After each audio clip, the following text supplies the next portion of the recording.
Hey, the last time I made a Total Warhammer 3 video, it was quite negative. This video is going to be very positive, because the Immortal Empire's map is absolutely amazing. They are adding so many new faction matchups that we haven't seen before. They're adding so many new start locations for factions that we haven't seen before. The spacing is incredible. The legendary lords are put into such interesting, good designed ways. It's just a really well designed, really amazing map. So it's now 2:09 a.m. and I'm just going to talk about this map, and I'm going to talk about why I like this map for however long it takes, because I have nothing better to do and I want to talk about this, and you guys will, if you want to listen, that's fine. I'm just going to nerd out about this for a bit, because I'm sure a lot of you guys would want to nerd out about this. So why is this map incredible? Let's start, okay? I'm going to start in the Northwest, and I'm just going to talk about all the factions. I'm not a huge I should say Warhammer nerd. Some of these factions I might get wrong.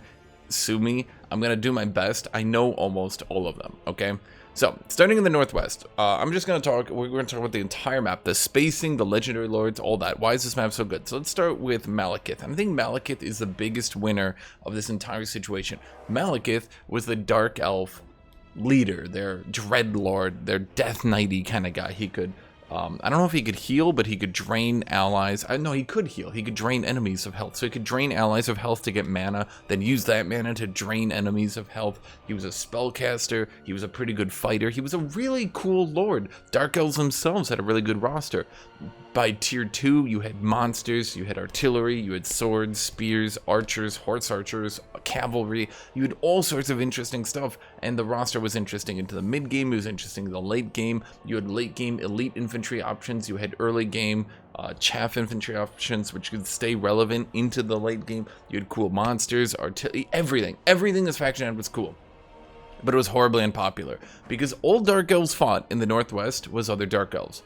All Nagaroth had was Dark Elves, and that was, to my knowledge, that was pretty much true to the lore, to everything like that, right? But the problem is it made for very uninteresting gameplay, because when all you do as a Dark Elf is fight other Dark Elves, it gets really boring after minute, 900 of only fighting Dark Elves. So what have they done here? Well, in addition to, I'm going to show you guys here, Valkia. Now, Valkia, that's the Khorne Warriors of Chaos Legendary Lord coming in the new DLC. I'm not going to focus on that. This is basically Khorne in Warriors of Chaos, right? In addition to Valkia over here, and that'll be basically Khorne, we can see Sigvald leading a Slaneshi-themed Warriors of Chaos army over here.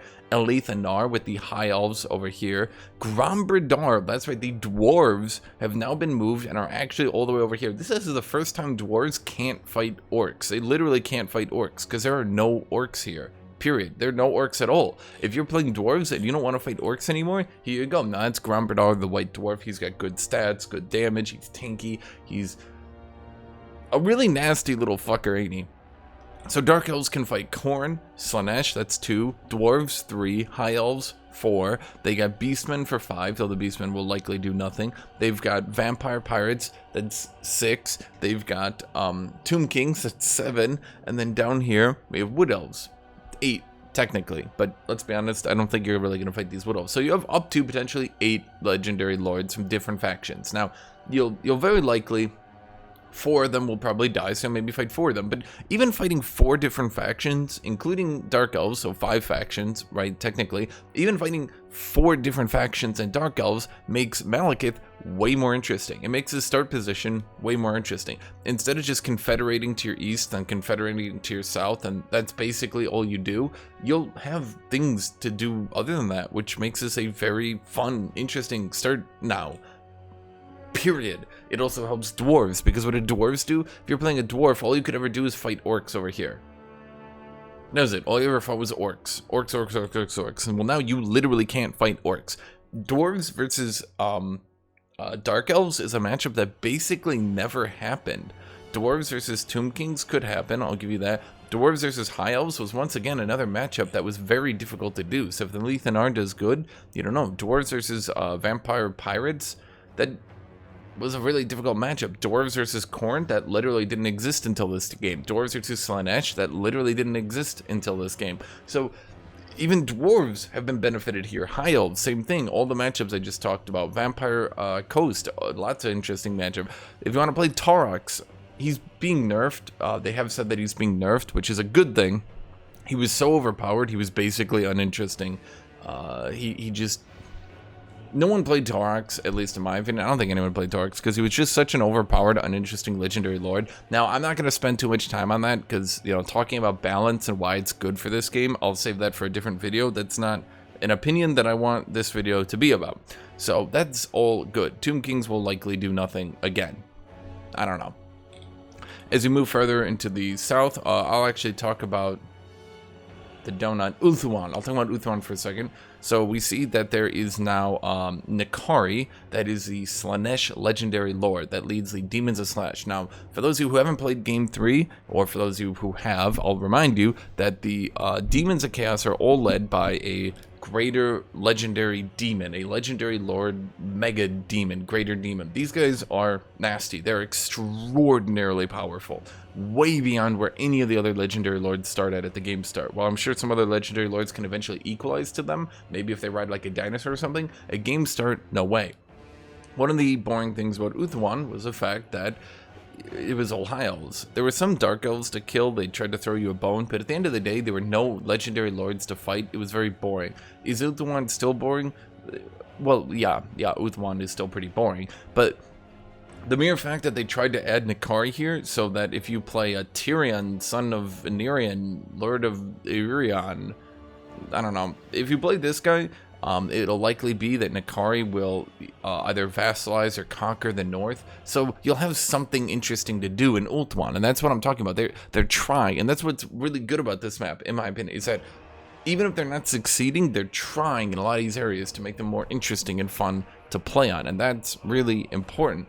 Okay, as we go further south, we see Mods to Mundi. Nobody gives a shit. Oh, I'm sorry, all 7 Lizardmen players. I'm probably going to annoy you this round. What do we see here? We see the Huntsman. Pretty normal. It's the Huntsman. We see some Dark Elves again. Yeah, okay. But what do we see here? Bretonia. That's right, Bretonia. Aldric or Alfric or whatever his name is. That's the sea-based legendary lord. Has been moved out of Bretonia into Lustria. Now, Lustria is a bit unoccupied. I think they emptied it out a little bit too much, but yeah, we can see here that Bretonia now has matchups that they literally did not really ever get.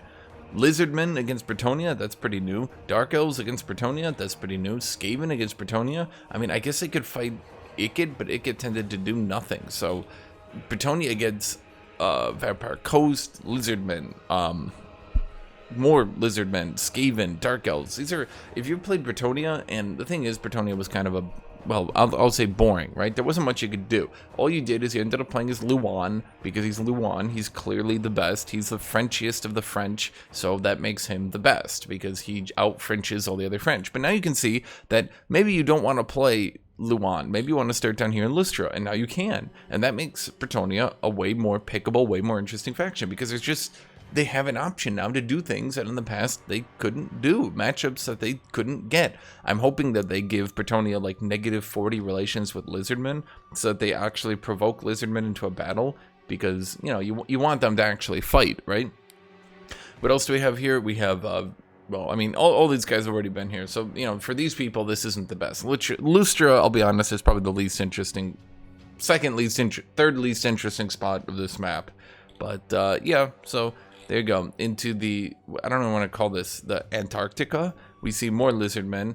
I'm not really sure. There's probably like a DLC with a legendary lord that they have planned here. It's not part of the Warriors of Chaos legendary lord DLC they're doing. You can see there's nothing here even with the DLC. So I'm not really sure why the Lizardmen are here. It looks a bit boring. But now let's go. We're gonna continue. We're gonna go over the Southlands eventually. But moving to the east, we can see now that we have some Dark Elves over here. Now these are Demons of Chaos. These are a very powerful Demon Prince, Legendary Lord. It's a Build-A-Bear guy.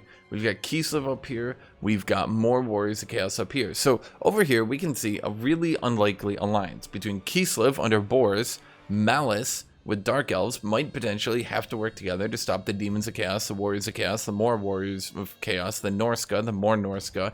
And do you see here how Kislev has, although they're only a little bit farther away, do you see how they're only a little bit farther away from their other Kislev friends? They have a far different, far more, I'm not going to say more interesting, but far different and therefore interesting matchups they can choose here. Malice, despite not being that far away from his other Dark Elf friends, has a really cool, interesting start here. While the other Dark Elves are beginning to concerned with Dwarves and High Elves and stuff like that, Malice is concerned with Demons of Chaos and Kislev. Malice might actually go over here and fight Kislev or Norska down here. He gets to choose different things, and that's, you know, that's something that makes him different and interesting. Not every Legendary Lord needs to be the most broken Legendary Lord, right? Like, you don't need a Legendary Lord to have minus 50% upkeep to the best unit in the game to be interesting. That's just power creep. That's not interesting. 90%, but in my opinion, makes a Legendary Lord interesting is their start position, what they can do with that position. You know, sometimes, yes, you know, what infantry they can buff or what they can do, that makes them interesting, but in this case, Malice is interesting because he gets different matchups. If you're bored of fighting the things that the other Dark Elves fight, oh, well, now you don't have to, right? So here's Demons of Chaos, here's Warriors of Chaos, here's Kislev, right? You know, interesting stuff here. Norska is over here, but oh, wait, what's that? Were you bored of playing Norska and only ever fighting other Norska? Well, here's Azelzel. Azelzel, that's the Slaaneshi Warriors of Chaos dude, is over here. And the thing is, Azelzel has plus 80 relations with humans. Now, he does have aversion because he's a demon, but those plus 80 relations will allow him to potentially ally or vassalize, because he's Slaanesh, other Norska tribes up here. So if you've ever played Norska and you've been really bored because all you do for the majority of the early game is fight other Norska, and by the way, Norska can build up actual cities. They are now a normal faction. They have decided that that wacky limitation was really unfun and stupid, and yes, they can now build up, I think they can actually build up walls. At the very least, they can build normal cities now if they expand, okay? But anyway, Norska doesn't only just sit here and fight Norska all day. Not only do they have Kislev up here, and this guy, hopefully they do buff him because his early game was pretty weak. But the Legendary Lord, this Kislev Legendary Lord, gives Frenzy to all his melee. He can auto-resolve pretty good once he gets going, but early game his starting stack was a bit weak, right? But Norska has Kislev to contend with, they have Demons to contend with, potentially do they have Dark Elves to contend with? And over here we can see, oh, who's that? That is Belekur. That's right, Belekur. Yes, the legendary Demon Prince Belekur is over here. So if you're playing Norska, if you're playing, I think this one's Throg, if you're playing the Troll guy, you might have demons to your west, and then even stronger demons to your west, in addition to Kislev to your south, in addition to Skaven to your south. And this means that Norska went from a boring faction that spends the first 20-30 turns of their game doing nothing because all they do is fight other Norska tribes, to now they're going to be fighting demons, Dark Elves, mega demons. And overall, this is just way more interesting for them. Oh, I do want to mention one thing about Uthran. They have shortened the distance considerably between Uthran and the other two continents. I think this is also a good thing, because this means more people can invade into Uthran more. You can see here, like with 1, 2, 3, 4, 5, 6, 7, 8, 9, 10, 11, 12, 19 billion provinces here between 3 legendary lords. It would get really boring if no one could invade them. So potentially, if Grom the Paunch can invade in here, that would make a more interesting game. If the Dark Elves under, who is that one, Marathi, can invade in here, that'll make it very interesting. You want, the best way to do a Legendary Lord is where you always feel like no matter how big you've gotten, that there's a new threat emerging. If I'm playing Tyrion, son of a Nerian, son of blah blah blah blah blah, I don't fucking know his name. If I'm playing him, I want to feel like, okay, I've conquered east to keep Grom the Paunch off, but oh wait, oh no, now Nakari is taking the top, so I start fighting Nakari, and oh no, now the Dark Elves are coming from the west. Okay, you always want to feel like you're the underdog, and that's the best way, in my opinion, to do a Legendary Lord. Now, obviously, there should be easier starts. Tyrion will be an easier start. That's okay. I'm fine with that. That's good for the game to have easier starts. But even on the easier starts, you want them to feel, even new players should feel, like there's new threats constantly running in. The game continues to be fun, right? You want to keep that early game momentum going, and that of course deals with balancing the legendary lords so they don't become too overpowered, and that also comes with balancing, most importantly, that comes with balancing the start positions, so you can't just consolidate 5 provinces or even 3 provinces really and then just you win.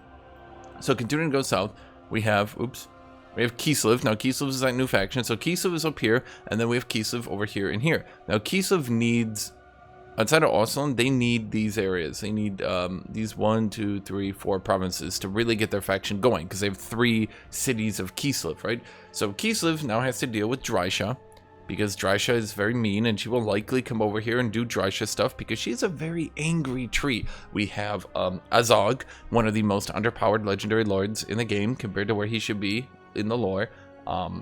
Nothing more to say than that one. Azog should probably give buffs to his entire army or something. I mean, he's literally the... I'm not going to go into it, right? Azog over here, so we got Kislev now has to fight orcs. Well, I shouldn't say Kislev has to fight orcs. I should say, if you're playing Clan Mulder, who is quite boring, because you just had to fight generic factions around you, he has to fight 2 Kislevs. He has to fight potentially demons out here, demon out here, orc over here, more Kislev over here, demon. So Mulder went from a faction who is kind of boring and you just sit there and wait, or even if you don't wait, you just conquer everything and it's boring because there's really nobody in your way, to look at all these different cool matchups he has over here. Now, as we can see, is the Empire. Going on further, we have Festus. Now, Festus is a unique thing here. The Empire, all of these provinces, which there are 1, 2, 3, 4, 5, 6, 7, 8, there were 8 provinces here who really nobody fought over them, right? And now we can see that Festus, who starts right here, he's the, again, he's the Nurgle, Warriors of Chaos Legendary Lord. He has a unique mechanic where when he vassalizes a faction, which Warriors of Chaos love to vassalize humans and turn them against you, they all get poison. Yes, every unit gets poison if they are vassalized by Festus. So if you're playing Empire, this actually becomes quite relevant, because instead of just, being able to gun down other humans, you might have to start fighting down other humans that are now controlled by a demon, who all have poison, who, are going to be much scarier. So even if you do start fighting generic humans, which could happen, yeah, you also have Beastmen over here. So instead of this area just being an area where you slowly confederate it into the Empire, and all you really have to fight is Drisha and the vampire counts, and let's be honest, Empire's had a lot of threats added, because Empire used to get like 15 provinces basically for free by doing nothing important at all, okay? So instead of just getting all 15 provinces for free, Empire and the Golden Order now have to fight for them really hard, because they might have to contend with Kislev. If Mulder wins, they might have to contend with Mulder. If Azog wins, if Norsko wins, if the demon wins, at the very least there are, once again, 2 demons starting in the Empire who are going to try to vassalize and yeet the demons into you. So this Empire start, and Empire is the most popular faction because they are extremely versatile, they're very balanced, they have a fun start. Empire, Creative Assembly has always been trying to make Empire starts more and more fun, because they want to add more enemies. That's why Drisha was added, that's why Clan Mulder was added, that's why Azog up here was added. He wasn't here originally, if you remember. That's why the vampires over here were added. They weren't originally here, remember, either. So as compared to the past, where all they had to do was fight the vampire counts, that was it, just the vampire counts. They now have to contend with vampire counts. That's 1, Drisha, Beastmen, Festus, Kislev, Azog, Mulder, Kemmler and Krell. So what are you up to? That's 8. That's 8 different factions. And by the way, Kemmler and Krell are also being buffed. Kemmler is going to be much more competent, much more powerful. They might actually remove his AI restrictions. For those of you who don't know, Kemmler has AI restrictions right now. He will never do anything. If they remove that, Empire Start might be surrounded by enemies on all sides defending the Empire, which I'm sure all you Empire players, to people who don't play the game, they're saying, oh, that sounds so bad. And all the Empire players are probably salivating like, oh my god. Oh, so many new enemies to shoot, right? So Empire is way more interesting. Over here, we have changes to the vampire counts. So what do we have over here? Vampire counts, Manfred is being shuffled to the south, which is interesting, but I'll get into that later. Now, Vlad will start in Sylvania. Now, if I can actually look at the, with the provinces here actually split up, we can see that there's now northern and southern Sylvania, no longer east and west Sylvania. So Vlad will now start in control of his castle, which means Vlad is way more powerful. In addition to getting Isabella no longer as a legendary lord, but as a legendary hero, Vlad's early game will be buffed significantly, because he will get those buffs with Isabella right on the game start. Vladimir will be a formidable, extraordinarily powerful early game legendary lord, and Empire is going to have to deal with this. He's going to have to deal with the fact that Vlad can now get early game vampires at tier 1 right on the first turn of the game.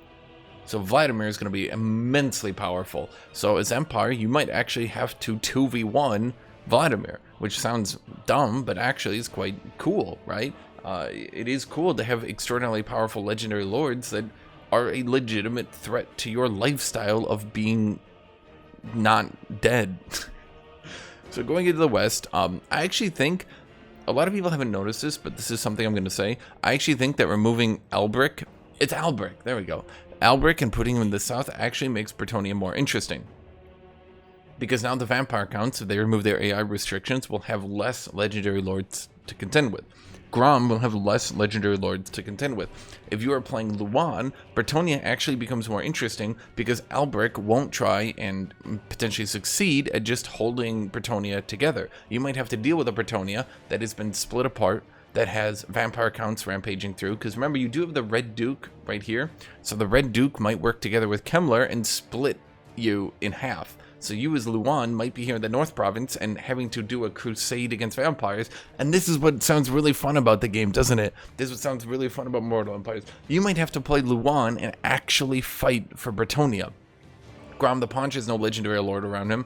He's going to, if I look at the, yeah, because you see it's actually kind of useful that I can see the provinces. You can see that Grom the Paunch now has a province to himself over here. They also redid Kemmler's, so Kemmler might actually be able to take a province and not have his province. If you knew his province was all weird, Grom will be able to take a province, Kemmler will be able to take a province, a Red Duke will be able to do stuff.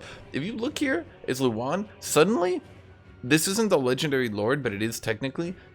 You'll have 3 motherfuckers destroying Bretonnia over here that you need to go beat the shit out of for the lady. If you're playing the Fey Enchantress, same thing, but into the north. Wood Elves might, additionally, again, this is what I'm saying, Wood Elves might also have to contend with the fact that if the vampire counts have lost their restrictions, you might have to deal with the fact that Bretonnia could turn into a vampire haven as the Wood Elves. And do you allow that? Do you let that happen? Or do you just continue to do your Wood Elf stuff? Wood Elves are probably the least impacted because, you know, let's be honest, Wood Elves don't really interact with other people the most, right? They just like being in their forest. Moving into south, we can see, I don't remember what Beastman this is. Throwaway legendary lord. I'm sure someone's gonna whine and say, as one of the 3 people who actually still, okay, shut up. We have clan, what's their name over here? Ikit Claw over here. Now, if you look here, we can see that Istalia has been split into Istalia in the Arana Mountains. So Ikit Claw is gonna have to contend with the fact that he has to deal with a potentially stronger Beastman presence, potentially stronger human presence, something, right? Ikit Claw is more interesting here. Clan Agrund, you guys got fucked. I'm sorry. Yeah. So, okay, let me explain this one. These are ogres. Ogres do really, really, really, really good into dwarves. Gorgers do really good into dwarves. Gorgers are a, they're not armored, but they're a fast, monstrous, infantry. They're an ogre, right? So they're a fast ogre with tons of anti-infantry, with tons, nearly full armor pen, and that's what this guy gets over here. And he starts with, I think, 3 Gorgers, and Agrund is really going to struggle with this one. Ogres, though, are going to have the time of their life, because they get to just murder everybody. And the mere fact that ogres have been added down here is pretty interesting, because as the Empire, you might not have this south area that's just totally locked down, and this is dealing more with Empire, right? You might not have this south area that's totally locked down. Scrag the Slaughterer with his 3 Gorgers start, which is always a very, very, very powerful starting unit. Scrag the Slaughterer with his 3 Gorgers start might just murder the eastern border princes and the western border princes, turn them into ogres, and all of a sudden you might have an ogre horde coming in from the south. As Tilia, I don't remember her name. She's going to have to deal with ogres, which again is something she's never had to do before. And to be fair, Agrund does have more interesting stuff, because merely the fact that you have to fight ogres does split up the tedium. It used to be that, what did you do? You fought through humans, and then you fought through orcs. And then you took 9 peaks, and that was it, right? Like, that was literally it. Kind of boring, right? Sorry, 8 peaks. 8 peaks? 9 peaks? I don't know. Anyway, you can see here that, yeah, Agrund has a lot of cool, new, interesting stuff. Even the vampire coast here have cool, new, interesting stuff. Now, they did move Grimgor. Grimgor's been moved out east. I'm assuming this is sort of a placeholder for the Chaos Dwarves being out here. But, so that means Clan Angrund no longer has to deal with non-stop orcs. They now have to deal with non-stop orcs and goblins. So Skarsnik has been moved to a more formidable spot here to potentially fight for 8 peaks better. Hopefully, and if I look at the transparent stuff, you can see that Skarsnik should be able to take at least Rib Peaks, maybe Death Rock, before getting absolutely murdered. The Silver Road is going to be a bit more defendable. I'm not sure about Agrund here, but again, it is fine to have easier starts. Agrund was always meant to be an easier legendary lord. He was, and yet he was actually kind of really difficult. It was actually really hard to play Clan Agrund. So by making them a bit easier, that's probably better for the game map. If you want to play a hard dwarf, you have a hard dwarf out here. This guy's going to have a real hard life. If you want to play another hard dwarf, you have Clan Agrund down here. They're going to have another real hard life. Clan, I literally forgot their name already. Yeah, they're going to have an easier time, which is good, because you want an easier time for dwarves, okay? Now you still have the Slayer King over here, but oh wait, the Slayer King, what's he gonna have to contend with? He's gonna have to contend with Kislev, he's gonna have to contend with Skarsnik, he's gonna have to contend with a turbo buffed Vlad who's gonna hate him, he's gonna have to deal potentially if Grimgor doesn't get wiped out by Dragon Centaur dude. Grimgor, before they had Chaos Dwarves, might have, much like you saw before, he might have like 9 provinces to himself throwing into the west or the east. So this is more interesting. Skarsnik is more interesting. He starts closer to 8 peak. Agrund does not start closer to 8 peak. We have some Skaven over here, and you know, they're not the most interesting, but you need Chaos Dwarves to really fill this out. So come back in a year from now, or hopefully 3 to 4 months from now, or hopefully like 2 months from now. Hopefully the Chaos Dwarves have been added, which will flush out a lot of these start positions. But we can see some Skaven over here, you know, whatever. We can see this is the more interesting one, Queek over here, right next to 8 peaks. Now, for those of you who don't know, Queek and Skarsnik and Agrund, they all fight over 8 peaks. Skarsnik was moved way closer. Queek was moved way closer to 8 peaks. So the thing here is that, based on my guesstimations, despite Skarsnik technically being 2 provinces away and Queek being 1 province away, I'm assuming Queek will get there 99% of the time first. So we're going to see a Skarsnik who actually has to fight a legendary lord to take 8 peaks. Agrund is definitely going to have to fight a legendary lord to take 8 peaks. If I go into the transparent picture here, we can see the Western Badlands have been split up. So he's by he, what's that dude's name? Not Azog, the Great Green Shaman. That dude's going to have a bit of an easier time. I don't remember this dude's name. He's going to have a bit of an easier time because he'll be able to actually take the Southern Badlands without having a really poorly drawn zone, which is another huge compliment I have for the developers on this one, okay? Nothing but props on this one. They've redesigned a lot of these provinces.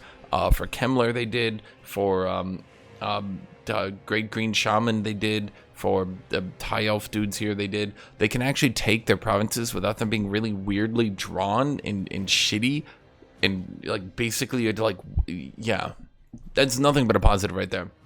So we have dwarves with new matchups over here. We have goblins and Skaven and dwarves being able to fight for 8 peaks more. Agrund will hopefully actually be the easy start that it's supposed to be. Eventually, we're going to see Grimgor, orcs being able to fight against Chaos Dwarves. We're going to see Skaven being able to fight against Chaos Dwarves. That's interesting. Imric, we'll get into this. I'll get into this whole area later. We're just going to continue to go south. So Beastmen now have the Marshes of Madness, which destroys any hope of a Strigoi. That's the Ghoul King vampires. The Ghoul Kings are basically annihilated as ever going to happen. But let's be honest, they haven't touched vampire counts in so long that, yeah. So going to the south, we have Skarbrand. Now that's Skarbrand. That's actually Skarbrand. Now Skarbrand, they did say they were going to nerf him a little bit, which once again is good. Skarbrand was way too overpowered. But fighting Skarbrand could be fun, because he is literally the strongest legendary lord in the game. Not overall, there. I mean, like Belakor. He's a bit stronger because he can fly and cast spells. But in a pure 1v1 competition, Skarbrand is the most powerful legendary lord. Period. No one matches him. He is outrageously powerful. He is insanely powerful, which is actually interesting. Because Khemri, instead of only having to fight goddamn fucking savage orcs nonstop, Khemri, let's look around here right now. Khemri now has to contend with corn demons. He might have to contend with beastmen, but I don't have high hopes for beastmen unless they rework them. Vampire counts. Vampire counts and Tomb Kings have never fought each other. This is the first time we're going to see this matchup, which actually could be fun. It could be new. It could be interesting. Oh, wait, what's down here? Empire. That's right. We have a new Empire faction down here with the Sons of Sigmar or something. I don't remember their name. That's with, God, I can't remember his name on the top of my head. He's coming down here, and he's going to be leading a human crusade to purify the undead. So I'm playing Tomb Kings. I now have that's Khorne, that's Vampire Counts, that's Empire. These are 3 factions that you would literally never fight until Immortal Empires. We have some more dwarves down here, and oh wait, what's that? Dwarves who now have to fight Vampire Counts up here? Well, yeah, dwarves could fight Vampire Counts. There wasn't really, like, dwarves against Vampire Counts this directly, and definitely we can see with Sorcerer High Elf guy down here. Sorcerer High Elf dude is another enemy for dwarves. Although, let's be honest, I don't think High Elves and Lizardmen fighting each other was, I don't think that one's going to be very new, right? So if you look at all these people down here, and look at the spacing, you're never going to be able to play any faction here and not run into an enemy faction. You're not going to be able to do that, because there's just going to be more and more people. We can see Jeanne of Arc over here, and she's got, if I go transparent, she's got more well-drawn provinces that aren't weird here. So Jeanne of Arc's been actually, they gave her a safe distance from Cetra, so hopefully Cetra doesn't have an angry French lady running him down in like turn 3. He'll only have an angry turbo demon that I'm gonna be honest, I'm not sure how Cetra fights Scarbrand. They hopefully are buffing Tomb King's early game, or the Tomb Kings will not own the Tomb King land. So, yeah, Empire, lots of new things you can do. This is so good for Empire players because they have so many new factions they can fight against. Do you like fighting Lizardmen, but you don't like this weird Hunter dude start? Well, now you can fight Lizardmen. Tomb Kings have a little bit more breathing room for Archon the Black. Hopefully he can maybe do something before an angry French lady just absolutely massacres him. For Bretonnia, once again, we have Bretonnia being able to fight new factions and do new stuff over here that are quite interesting. Overall, this is just a much better designed everything. We can also see here that Khalida has been given, hopefully, an easier start that she can actually get out of, but even when she does, we can see that Khalida has new enemies to fight. She has the dwarves, although those were added late in Warhammer 2. She has the Khorne, which, once again, I'm not sure how she's going to beat that, but down here we have Tzeentch with, I'm drawing more and more blanks as time goes on. It's like my memory is draining as I try to talk about this. So we have Tzeentch with, it's like literally on the tip of my tongue. So, yet again, another enormously powerful legendary lord, particularly at game start. And he's a mage, the High Elves are mage, so we have a mage showdown here. My money's on Tzeentch. And if Tzeentch wins in the south, we're going to see a Tzeentch push to the north, which you've never seen that in the Southlands, have you? Southlands are bigger, they're more well distributed, they're more fun. I mean, nothing more to say. Southlands just looks really, really fun to play in. And there's Exotl. I don't care about Exotl. So moving into the east, we have another new Vampire Counts faction. So Vampire Counts basically only ever fought humans, right? But now we have Vampire Counts that fight Tomb Kings, that fight dwarves, that fight, well, humans, that fight Khorne, that fight more Tomb Kings, Lizardmen, all these interesting starts, right? Like, you never really got any of this.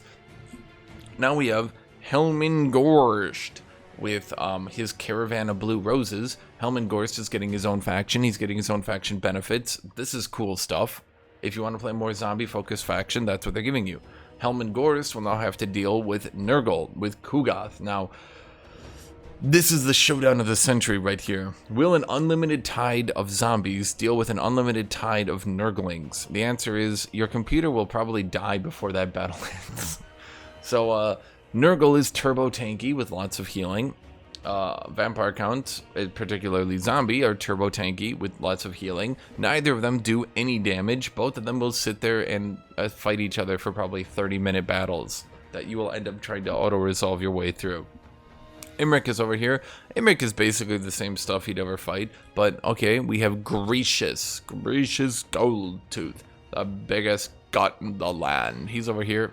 So if you're playing vampire accounts, you now have a potential enemy in Nurgle, that's new. You have a potential enemy in High Elves, that's pretty new. You have a potential enemy in Ogres, that's pretty new. And Chaos Dwarves, once I fill this out, and in particular, Cathay over here. So I'm going to talk about Cathay real quick, because this area, yeah, like we get it, it's funny, right? But okay, yeah, haha, two tanky factions fighting each other. Nakai has been moved down here. Hopefully his faction has been fixed up. And if I zoom over here, we can see that Nakai's given his own province. Actually, a lot of things he can do. So Nakai may be a little bit too isolated, but that'll probably be fixed with some DLC. Nakai, Lizardmen, they get to be able to fight against Cathay, which is new. We can see Snitched over here. Sneaked. I don't know how you pronounce it. Sneaked. He's been over here, so you can now play Skaven against Cathay, which is pretty new. They literally didn't exist until Game 3, and you couldn't even play them until now. So we have Sneaked being able to fight against Cathay. We have, once again, if I show you here, we have Village with the Village people up here. So we have Zinch, we have, that's right, Dark Elves over here. So Dark Elves get to be able to start in a totally new location. They get to be able to fight Cathay.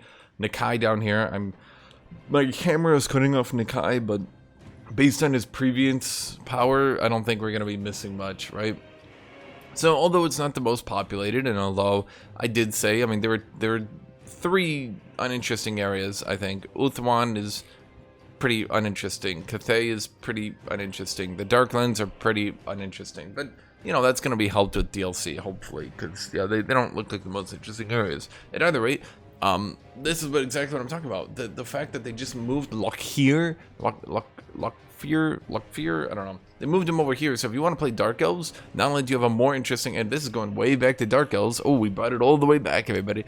Dark Elves, in addition to having a way better fun start area over here, you can just say, screw it, I'll just play the Kraken Lord, right? And you can play the Kraken Lord, and you can just beat the shit out of Cathay, which is a matchup you literally could not play until this game.